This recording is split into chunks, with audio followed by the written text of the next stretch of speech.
Hi, everyone. Thank you for joining us this evening. My name is Anna Gray Hart. I'm the Assistant Director of Family Engagement and also a proud member of the class of 1995 at Davidson College. Tonight, I'm pleased to welcome you to our virtual program, Student Life Supporting the Wildcat Experience. We have several pivotal members of our Davidson community joining us tonight. Adam Barton, Digital Events Manager, is behind the scenes to ensure that our virtual program runs smoothly, and Dr. Marquita Barker will be moderating our panel discussion. Dr. Barker serves as the Davidson College Vice President for Student Life and Dean of Students, where she has created a comprehensive portfolio focused on student well-being, belonging, engagement, and personal development. As the Vice President and Dean of Students, she works to ensure that students have a seamless campus experience. Throughout her career, Dr. Barker has championed student-centered decision-making and the creation of environments where all students can thrive. She's especially passionate about preparing Wildcats for lives of purpose, integrity, and leadership, both on campus and beyond. Tonight, Dr. Barker will facilitate a conversation with leaders from the Division of Student Life who will highlight their roles at Davidson and give you an inside look at upcoming key events and initiatives on campus. Before we turn the program over to them, I do want to share a few housekeeping items. Thanks to the large number of RSVPs for tonight's program, we're using the Zoom webinar format. Participants are not able to see one another, but I did want to let you know that we had about 125 people register for tonight's call. Family members did have the opportunity to submit questions on the registration form, and we will also answer questions submitted in the Q&A feature. You can submit those questions at any point during our discussion. The presenters will do their best to answer as many questions as possible before our time ends. If you still have lingering questions or questions that are specific to your student, we will share the presenter's contact information in a follow-up email. Also notice that at the bottom of your screen, there's a resources tab where you can access speaker information and some additional resources. We have enabled the live auto transcription for this call. If you'd like to use this feature on your end, you can click the closed caption, which is the CC button on your screen, and subtitles should appear. Please note that the captions are not always accurate, so we ask for your grace and understanding. Now that the housekeeping is out of the way, I'm excited to welcome again Dr. Marquita Barker, and we'll turn the evening over to her. Thank you, Anna Gray, and welcome to everybody. Good evening and welcome. I'm so glad you're here. And I want to begin by saying thank you for taking time to join us tonight. Your presence speaks volumes about the care, curiosity, and partnership you bring to your students' experience, and we truly value that engagement. Again, my name is Dr. Marquita Barker, and I serve as the Vice President for Student Life and Dean of Students here at Davidson. The Division of Student Life is responsible for much of the lived experience of being a Davidson student. Everything that happens outside the classroom that supports students' growth, well-being, and sense of belonging. That includes areas like residence life, health and well-being, counseling, student engagement, and many of the support services and systems that students rely on day to day. Our goal tonight is twofold. First, we want to share how we think about supporting students holistically, academically, socially, emotionally, and developmentally during their time here at Davidson. And second, we want to create a space for connection and conversation. We know that families are important partners in this work, and evenings like this give us an opportunity to align, to answer questions, and to be transparent about how we support students as they navigate both the joys and challenges of college life. We're grateful for your trust in Davidson and for the role you play in your students' journey. Thank you again for being here, and we're looking forward to a meaningful and engaging conversation tonight. I have a few of my colleagues here who lead areas that I know you have a lot of questions about, including residence life, student engagement, and religious and spiritual life. And now I'll turn it over to our Associate Dean of Students, Dr. Sean McQuillan-Krebs, who will give more of an overview of student life. Thank you, Marquita. Good evening, everyone. Really excited to be here with you all to talk a little bit about Division of Student Life. As Dean Barker kind of shared, we are primarily focused on the idea of cultivating student growth outside the classroom and how we can support our students' mission, their goals, everything they're trying to achieve, and really looking at it from that kind of perspective. So I'm going to have Adam put up a slide to kind of show you what student life is about. So student life, as Dean Barker was already sharing, about the idea we're cultivating that holistic development. We're making sure students are successful both personally, socially, and academically. But how we do it and what makes up student life is a variety of different departments comprise what we call our student life portfolio here at Davidson. The first one, religious and spiritual life, which my colleague will talk about later tonight, focuses really on that religious and spiritual growth and development, opportunity for students to learn more and engage in that area. We have our Office of International Student Engagement that really focuses on supporting not only our international students, but also educating all students on international education. We have Residence Life, which one of my colleagues will talk about more extensively right after me, which focuses on student housing and the residential experience here at students. How we know where students live means a lot to them and can greatly impact their experience. We have our Center for Student Health and Wellbeing, which uses an integrated model that includes both counseling, health, health education, nutrition. It really is a one-stop shop kind of where students can get a lot of support and resources. And we have a very dedicated team in that center. We have our Center for Student Diversity and Inclusion that focuses a lot on programming and students from a variety of different identities and how we can ensure that we are building an inclusive, welcoming environment that increases student belonging.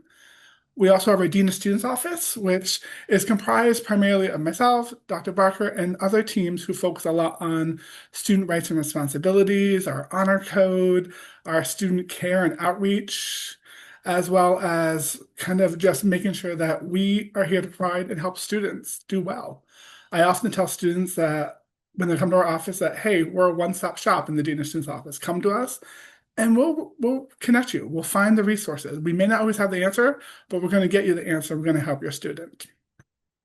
Another unit within our division is Academic Access and Disability Resources that provides both a variety of services that include both support services for students with disabilities, as well as academic coaching and academic support for students who may need it regardless of whether they have a disability or not. So there is a great resource for students and one that many utilize and have some great activities and events happening. And then last but certainly not least is our student engagement unit, which one of my colleagues will talk about tonight, which is comprised of both student activities to Davidson Outdoors, our Lula Bell Houston Resource Center, to leadership programming, and our college union. So it provides a variety of different comprehensive services, programs, and resources to students here. Our main goal for Understand Student Life is, again, we're here to support your students, both in and outside the classroom, making sure that they have the resources they need to be successful. And we also partner with other offices that may not be part of student life, but they are key partners for us, such as our Career Development Center, athletics, to just name a few. So with that, I'd like to introduce my colleague who will come up and talk a little bit about Residence Life, who is Dr. LaFerrin Merriweather.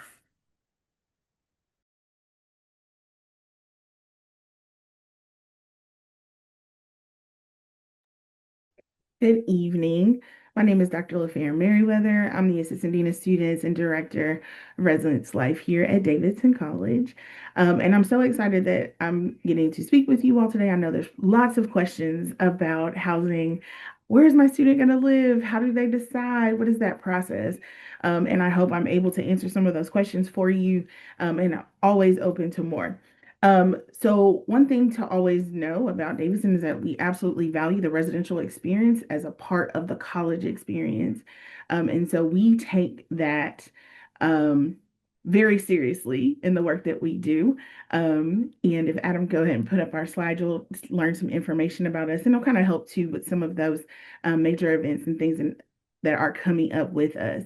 So you'll see what we value as a department, and we make sure that those values are infused in all of our interactions with our students and our families. So things that you always want to know is about housing selection and how do our students start to choose where they want to live. So glad you asked, and we are in the spring, so housing selection is about to be on its way. So right now we're doing a lot of information sessions with our current students to talk about how they will select for the new year. Last year, we implemented a new housing software system called STARS. So everything that our students need to know about where they live, who their roommates are, how they apply for housing, all of those things go through the system called STARS.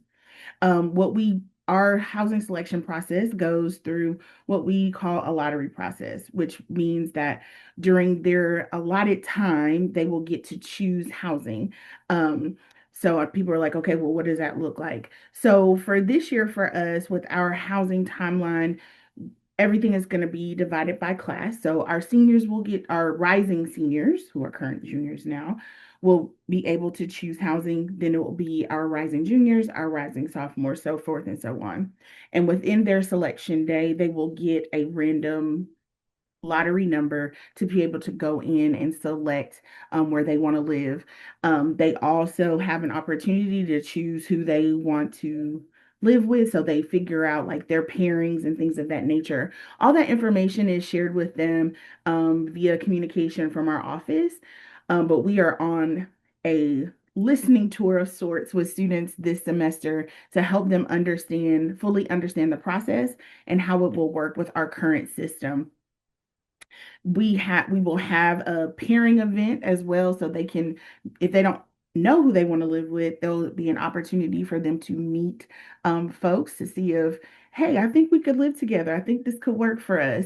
So they'll have an opportunity to do that. And Miss Ashley Smith, who is our assistant director for our housing operations, she is the person who leads this process and has been doing some amazing work incorporating our students' feedback into the process to help them make sure that this process is smooth as possible for them. So we're super excited about that and making sure that we're supporting students through this process. I know there's questions about like what happens if our student goes study abroad in the fall and then comes back in the spring.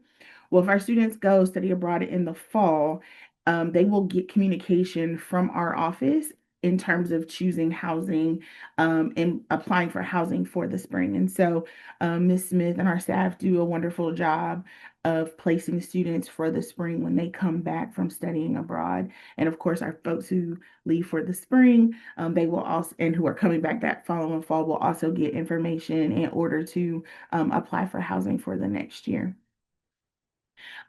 What you will see on the slide is some upcoming dates that I wanted to put on here for you all. Right now, currently, our student leader group process is happening this weekend. So for our new RAs and hall counselors, our Sweet Community Sweet Connections is an opportunity for them to come and talk with our team about the housing selection process, and of course, connect with some other resources in student life and other partners around campus.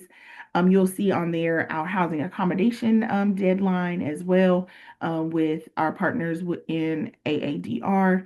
As you see, I put our Candy Paradise. Our theme this year is Candy Land.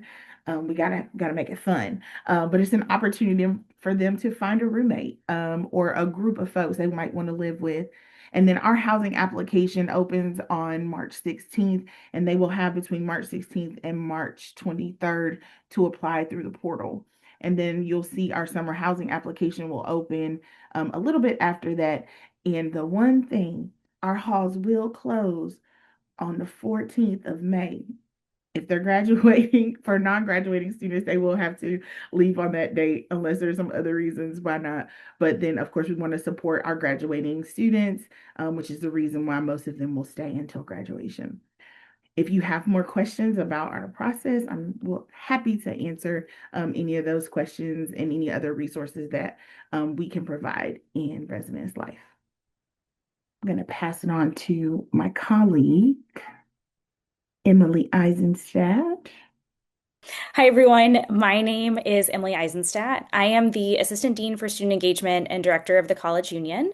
And like Dean McQuillan-Krepp shared, student engagement encompasses many parts of life outside of the classroom. But tonight I'm going to focus on fraternity and sorority life, which we call Patterson Court Council, or PCC for short. We have 4 eating houses at Davidson, which are local organizations for women and gender nonconforming students. We have 4 IFC fraternities, We have two NPHC sororities and two NPHC fraternities, and two Latinx organizations, one sorority and one fraternity. For any student wishing to join any of our 14 Patterson Court Council organizations, they have to be at Davidson for at least one semester and have to have a 2.5 GPA. Tonight, I'm going to talk specifically about our eating houses and IFC fraternities and their recruitment processes because we are in the midst of them right now. But I'm happy to answer questions about MPHC or MGC organizations as well, if any are out there. So I'll start with eating house placement. As you can see from the dates up here, we are in the thick of eating house placement right now. We started PCC 101, so our Intro to PCC program back in December, and held two more in January. And then the second day of classes, eating house recruitment events began. So every eating house hosted one service event and one social event. Hopefully after attending events and getting to know members, students received an email to fill out the eating house placement survey, which is currently open. It will close this Thursday at noon. So please, if you know that your student is going through this process, help them remember to fill it out. After the placement survey closes, we do something different and specific at Davidson to place students in eating houses called the algorithm. So current eating house members do not have a say in who gets to join their organization. So hopefully the pressure was off during this process for students to really get to know the houses and make a decision that's best for them about which house they want to join. They rank all four houses, and then we put all of that information into something called the algorithm. It was actually built about 15 years ago, I believe, by Dr. Lori Heyer's computer science class as a project, and it works great for us, and so we still use it.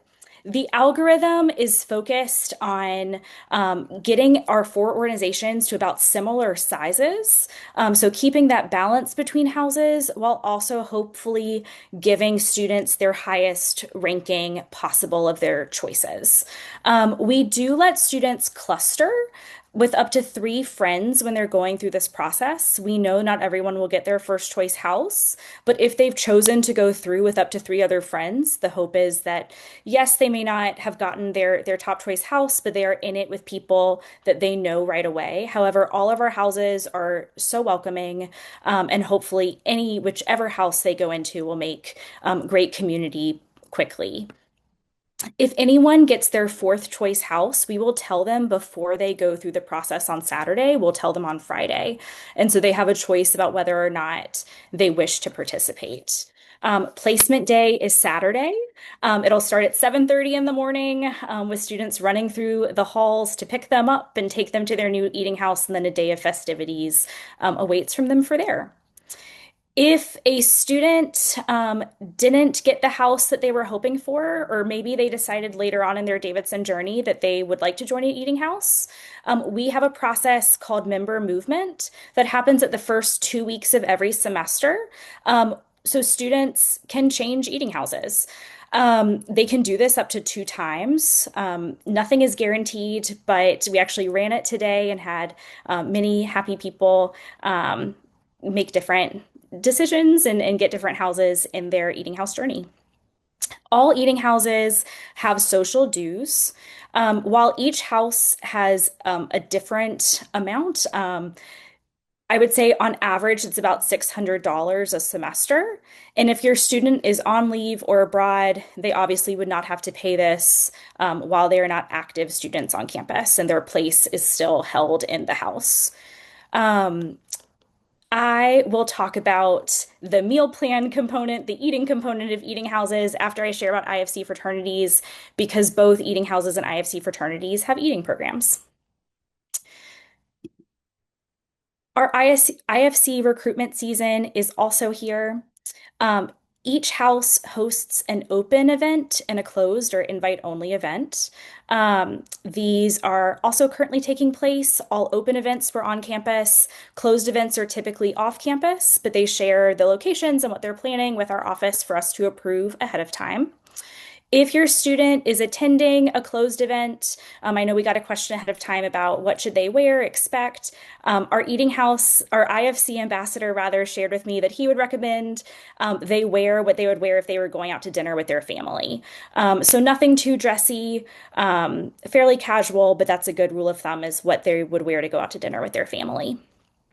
All of our closed events and open events did not overlap. And so students have a chance to attend as many as they'd like, as many as that they were invited to, and not have to make decisions in the process. We want them to have the chance to really get a feel for these organizations, the men in these organizations, and make the decision that's best for them. Same with bid distribution. You'll see it happens over 2 days because we don't want our fraternities to be handing out bids at the same time in case someone gets multiple bids. So this way, they can really give each organization their due and really think about their decisions. If someone goes through this process and does not get a bid, they are welcome to go through the process again next spring. Bid signing will take place in the Student Activities Office on February 12th, and then an IFC orientation immediately follows.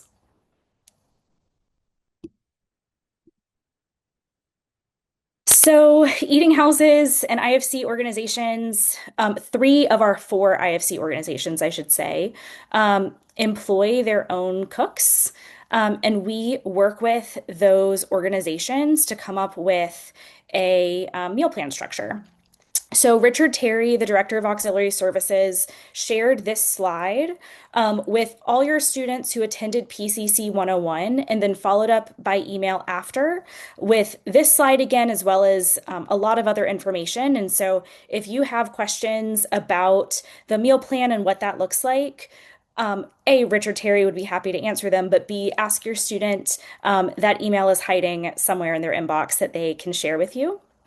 I will say for the first semester that they are members, so this spring, their meal plan really won't be that affected. Most new members in houses typically only eat 1 meal a week, and that cost is really wrapped up in their social dues. So really their meal plans will start their sophomore year.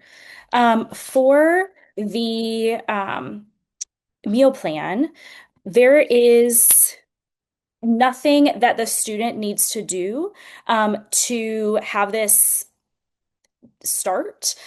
If this is billed with your board dues, the Eating House or IFC fraternity communicates directly with our controller's office to say which student has which meal plan. So this is all taken care of on their end. There shouldn't be additional cost outside of the all-inclusive meal plan to your student. Each house does have different requirements about which meal plan students are on. And so some houses may say if you are a sophomore, you will be on the PC 10 meal plan. Some might have the student decide. For our eating houses, and I believe our IFC fraternities as well, financial aid is available for members, and that extends to social dues and meal plans as well. I can't speak to that too directly because that's different for each house and student situation. If you have questions about the meal structure, would be happy to answer them, but I'll stop there. Thank you so much for your time. Okay, wonderful. I think I'm next up. So hello, everyone. My name is Julia Watkins. I serve as college chaplain and director of religious and spiritual life. And I'm really here to talk about student well-being and support, specifically from a spiritual angle. So I'm here on behalf of our Office of Religious and Spiritual Life, which includes 6 chaplains from 5 different backgrounds. And we work together to serve the whole college community, regardless of religious, spiritual, or ethical background. Our diversity really reflects the community that we seek to build at Davidson. One aspect of the Davidson experience and the liberal arts education is that we believe that a liberal arts education isn't just about the academic experience, but about developing the whole person, body, mind, and spirit. And so we invite growth and exploration across those areas. We honor that students are first and foremost human beings, not human doings, that we're more than the sum of our activities or productivity. And so, as a part of that commitment to honoring our inherent dignity and worth as human beings. Our office provides pastoral care and presence in partnership with other campus resources like the Counseling Center and the Dean of Students Office in support of students. We in the Office of Religious and Spiritual Life are open to students of any background to provide confidential spiritual direction and pastoral care. And students are welcome to just drop in or send us an email to make an appointment to discuss a range of topics, which could include things like grief or relationships or career direction or theological questions or ways that they're interested in growing in their faith. We do support with religious observances on campus, including for major holidays. So, for example, we're preparing right now for Ramadan that's coming up and Eid to follow for Muslim students. We have a large Passover Seder that takes place every year. There will be an Ash Wednesday service this month. So, for major holidays, those and plenty of others, our office is integral. We help with transportation to local congregations if students don't have a congregation in walking distance that they'd like to attend and are interested in doing so. We provide for religious needs around prayer and fasting. And we make a variety of sacred spaces available on campus, including a space called the Oasis, which is a multi-purpose prayer, meditation, and worship space located centrally in the College Union. When that space isn't reserved for a variety of different purposes, it's open as a quiet space for students to just come and be, and to collect themselves and have a little bit of calm in their day. In addition to all of these offerings of presence, our office really focuses on a handful of core programs. So, for example, we provide grants for spiritual exploration within one's own tradition or related to another tradition over winter, spring, and summer break. We lead trips often over fall and spring break. So, for example, we've got a trip coming up that's around Korean Buddhism, where a dozen students will be going with another one of our chaplains and myself to South Korea for a week over spring break. We offer internships that are related to vocational discernment and professional development, justice, and spirituality over the summer. We host a variety of lectures on campus. We support particular groups in building community where they can grow in their faith or spirituality together. And we have leadership development programs for students that are seeking to become leaders in the areas of pluralism and interfaith community building here on campus. So again, like my colleagues, I welcome your questions. And indeed, I think we're heading into a time of Q&A. I'm just grateful to be with you all this evening. So we have some questions that were submitted beforehand, and much of it has been covered in the remarks by the panelists, but just want to make sure that we cover some more details. So I'll read off some of these questions and then allow the panelists an opportunity to respond and give a little bit more detail. So Dean Merriweather, could you talk a little bit more about how students get housing after they return to campus from studying abroad? Yes, so they will receive information from our office, um, specifically from Ms. Smith, who will send information about applying for housing for spring. So with spring, we look at students who may be leaving for study abroad, those who may be leaving for personal leave or things of that nature. So we know what spaces we have available for students. But in the process of communicating about applying for housing, because we need a housing application so that they can identify some things, of course, about themselves. If there's some people they want to room with, that sort of thing. We do our very best to try to put them with someone they want to live with when they come back, based on space that is available. And so we do that. We also have an opportunity or an option sometimes, depending on space available, for students to apply for off-campus permission. One thing to know, Davidson has a live-on requirement, but there are times when times allow for us to allow students to live off campus. But for the most part, we do find space for them on campus, and we do our very best to put them with a person they want to live with and in a space that they prefer, based on availability. Okay, great. So sticking with housing questions, Dean Merriweather, I'm just going to stick with you for a few minutes. Can you provide an overview of sophomore housing options? Mhm. So our sophomore experience spaces would be Chidsey. A lot of our students who are rising sophomores want to live in that community. So Chidsey, Centel, Cannon, IAK are all options for our students to live in as well. It A lot of it just kind of depends on what their preference is out of those offerings. Um, but they're available for them to choose during their selection times. Okay. And can you talk about housing options specifically for sophomore males in terms of eating houses, fraternities, etc.? For eating houses, I would defer to my colleague Emily with that, Mhm. as that is not a process that's housed in housing. We do our best to support our colleagues in terms of helping our students, in terms of what that means from our lens. But from a housing perspective, they still would be choosing where they want to live, and still participating with PCC. So whether or not they get into an eating house and those sorts of things, they also still get to be a part of the process to choose where they want to live on campus. Great. The two things aren't mutually exclusive. Emily, do you have anything that you would add there?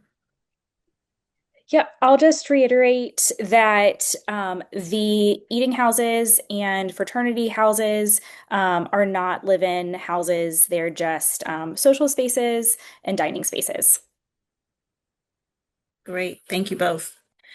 Let's move on to Sean. Can you talk about how a student gets involved in the Humanian Society? Yes. So for that society, it's actually one of Davidson's oldest societies, and it's actually a secret student-run society at Davidson. So information about joining is not trying to sound like weird, but it's not public out there. What actually happens is current student members tap and select new members to join that society. So it's one of our two, the Numeran and then the philanthropic are the two. So they're completely student run, to be honest with you. A lot of times students will ask other students and get more information about them. But if they're interested in doing that, what I have to tell students is talk amongst your peers. But it's one that it's student run and they will select and tap those new members from the current membership. Another question for you, Sean, since I have you. Says, how does the advisory system support students at this stage regarding course selection and determining a major? Definitely. So there's two different stages, obviously. When all students come in, they have a holistic advisor that they're assigned until they pick a major. And their holistic advisor receives very specific training about helping them navigate campus, what they might be interested in, kind of what are the different pieces.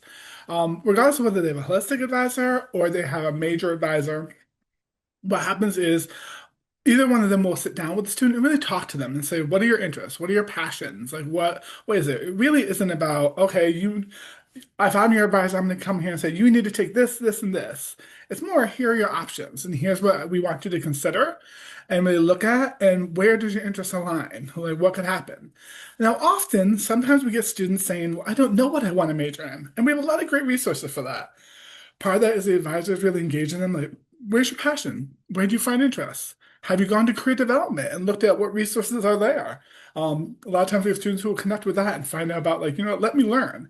One of the biggest things I've seen students do before as well is like job shadow. Like, let me see. I think I want to do this, but let me actually see if this is where my interest or passion lies.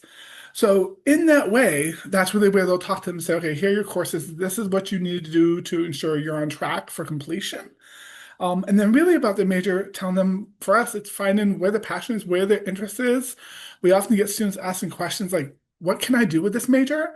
So again, connecting them with career development, and in some cases, even connecting with some of our alumni events and our alumni who might be working in that profession. So that's a big part where it is. The idea behind it is the advisors there to support and guide, but our students are really driving it and really making sure that they get the experience that they're looking for, whether that means ensuring they're going abroad for their fall of their junior year, to engaging in Dean Rusk program, which is a summer experience where students can go to another country and get immersed in culture and learn something new and engaging. So really for us is about making sure students get the best of what they're looking for out of their experience, and that's setting them up for that success, which is both done by their advisor, and then our registrar's office will also work with the advisors to track to ensure students are persistent and completed within the 4 years. Right. Great. Thank you, Sean. So, Dean Merriweather, I'm coming back to you. We have some questions submitted live about housing. Of course, people care a lot about where they live, so I'm really happy that people are able to get their questions answered here. Okay, so the first question is, how many students can group together in the housing lottery? And then do they go with whoever gets the best number? Great and amazing questions. So it depends on where they're trying to live. So if they're going in a double, they would have, so it would be like, say, Dean Barker and I are going in together. So we're a pair who's going into the lottery together. Okay. So when we talk about lottery and lottery numbers, our number is averaged together, and that gives our group a number. And so at that number is when you select in the lottery process. And so you would imagine, depending on which spaces that you were trying to get into, the more people, the average starts to do its thing, right? And so when we think about our apartments, which for the most part, our seniors live in our apartments. They will get together grouped in fours and fives for space. And then they will have a time to choose where they want to live and go in. And it'll be an average of those 5 humans for that space, or those 4 humans, depending on which one they wanted to do. But that's how the lottery number happens, and that's how they're put into the system. And then they pair off based on where they're trying to live. So if they're in doubles, then that's how it's going to go into that. If they're in a suite, that's how they're going to go in together based on the spaces available in that particular housing situation. All right, great. Another question for you. Is there a list of storage facilities near Davidson where students can store their items during the summer, or does Davidson have storage resources for out-of-state students?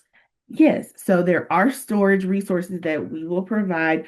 We're going into a new partnership coming up with a storage company who works with college students, and they send out the information to help students know like when to pack it, when they'll come pick it up, and when they'll drop it off when they come back. But we will have some of those resources available on our website so students can check them out to see if that's something that they would want to do. But that's a way that we can help students not have the worry of being like, well, I don't live in North Carolina, or and easily someone can come and move my stuff back and forth. So those resources will be available online for our students on our website, so they can check those out. Okay, great. How many students are in a suite? I know that answer varies depending on where the students are living, but Absolutely. So a suite, it could be a suite double, meaning there are 2 people in a room here, and there's bathroom facilities and things of that nature. And then there's another double on the other side. Or it could be they're in a suite, but they're in an individual room in said suite. So 4 of us could be living in a space, 2 could be living together, the other 2, or each of us could be in an individual room. So it just depends on the room design for them. okay, great. Mhm. And of course, sticking with you again. Okay. If our student is planning to participate in research opportunities on campus for the first 6 weeks of summer, Mhm. will she need to remove all of her things from her residence hall and then move back a few days later when the program starts? Or is there an option to just move from one residence hall directly to the other, or does she stay in the same room? How does that work? Great question. So for summer, we do have a summer building for all students who will be doing summer housing. Those who are doing summer housing, maybe doing research on campus, maybe doing internships on campus, all of the things. What we have is what we call a May move over period, which allows the student to stay in their space until they can move over to the summer building. And so they will get information about that process, so they know what to do. But like right after we start closing, and we have the building ready. So once that building is ready, they're able to move. So you don't have to move all your stuff out just to move it back in. We do have that week so that more convenient for students, and it helps them not feel like they have to move multiple times in the summer right after we've closed for the semester. All right, great. Is it common for first year students to move out of their residence halls in May on their own, or does the residence life staff help them? Students typically move out on their own, because part of it too is that, for example, once students are done with their finals, the expectation is that they're headed off campus unless they are transitioning into summer housing. And so it could be on a Tuesday, Wednesday, Thursday, whenever they are ready to move, as long as it's in that time period by the time we close the buildings. And for the most part, students either get family or friends to assist them in terms of moving. I know though we had the question about storage and things of that nature. We'll provide some of the resources on our website. Some people have their things packed and someone comes and gets them for them, so they don't have to travel with it to and fro. But for the most part, our students figure out their own process of moving out of the halls at the break periods. All right, great, thank you. And we had a question submitted beforehand for Julie. I'll give you a break, LaFair. And this is a really big question, Julia, so anyone can actually answer this question, but how does Davidson support a student's well-being? Sure. It is a big question, and I'm happy to chip away at it. Like I said, I mean, our office in religious and spiritual life does work in partnership with a host of other offices on campus. So I would say there's a holistic approach to supporting students' well-being, recognizing that we all bring our whole selves to the campus community. In addition to sort of the pastoral care and connection that I just mentioned, the counseling center is available for students at any time to make appointments if they have mental health needs. The Dean of Students office works to resource students, and maybe Marquita, you or Sean can speak more about this, but through case management process. And then I would say that we believe that, having a healthy residential experience, being well supported through dining services, having a robust social network are all aspects of supporting students' wellness overall. Mhm. John, do you want to chime in about some of the resources that we have in the Dean of Students office? Yeah, definitely. So one of the key resources we have in the Dean of Students office is we have a program called CARE, which is a group of individuals across the campus who come together to provide support to students. And that's managed by our Assistant Dean of Students and Case Manager, who students, parents, faculty, staff, peers can submit care reports. We even have students who might be struggling who will submit their own care report for themselves and say, hey, I need help. I don't know where to go to. And again, that gets to that idea like you may not have the answer. Refer them to our Dean of Students office. We're going to kind of connect them, make sure they know what they need. Our case manager reaches out to all students and just checks in with them, sees how they're doing.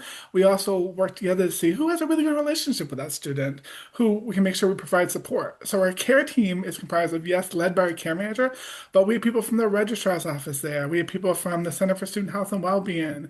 We have athletics. We have a variety of different things, understanding the whole holistic perspective of student development and how our students can be successful. I will say this, if you ever have concerns about your student, we have many parents who will submit a care report and say, I'm a little concerned. And our care reports take one of two methodologies. It's either I want you to share, this is who I am, or I don't want you to share, I wish to remain anonymous. And we try our best as much as possible to really make sure that happens. And we'll do that outreach to the students and make sure they know the resources, they know the support, whether it be meeting one-on-one with someone or we share those resources. We make sure they get connected.